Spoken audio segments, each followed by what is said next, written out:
आप सिर्फ यहाँ पर खेती बाड़ी करते हैं, इस घटिया सी जमीन की कुछ तो वैल्यू बढ़ेगी ना। बस करिए मैडम, आपकी हिम्मत कैसे मेरी ज़मीन को घटिया बोलने की। इस ज़मीन की हम पूजा करते हैं, माँ मानते हैं अपनी ज़मीन को, और आप मेरे ही सामने खड़ी होकर मेरी ही ज़मीन को गाली दे रही हैं। ठीक है सना, लेट मी हैंडल। देख भाई, अभी तक प्यार से बात कर रहा था। अगर तूने सीधे तरीके से ज़मीन नहीं बेची ना हमें, तो मुझे दूसरे तरीके भी आते हैं। बहुत बड़े कॉन्टैक्ट्स हैं मेरे, तू जानता नहीं है कि मैं कौन हूँ। 2 मिनट में ना तुम्हारे एक खेत साफ़ करवा दूंगा, और उसमें तेरे को पैसा भी नहीं मिलेगा, तेरा नुकसान होगा। तो बेटर है कि मेरे साथ शांति से ये डील कर ले, ताकि तेरा भी फ़ायदा हो और हमारा भी फ़ायदा हो। बता इसकी कितनी कीमत है?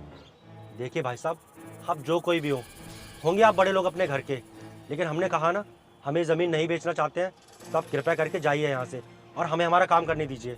ठीक है, अब मैं कॉल लगा रहा हूँ मिनिस्टर को, और तुम्हारी ज़मीन ना भी खाली करवाता हूँ मैं। रुको तुम। अरे रुको रमेश बेटा, तुम चुप रहो, मुझे बात करने दो। हम जमीन बेचने के लिए तैयार हैं, बोलिए। माँ, क्या कह रही हैं आप?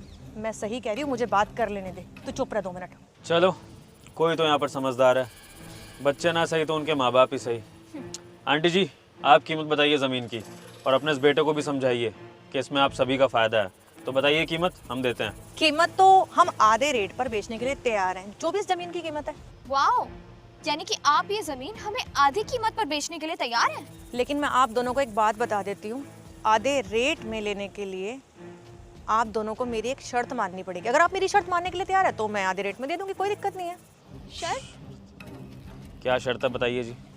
हाँ रुकिए आप दोनों, 1 सेकेंड।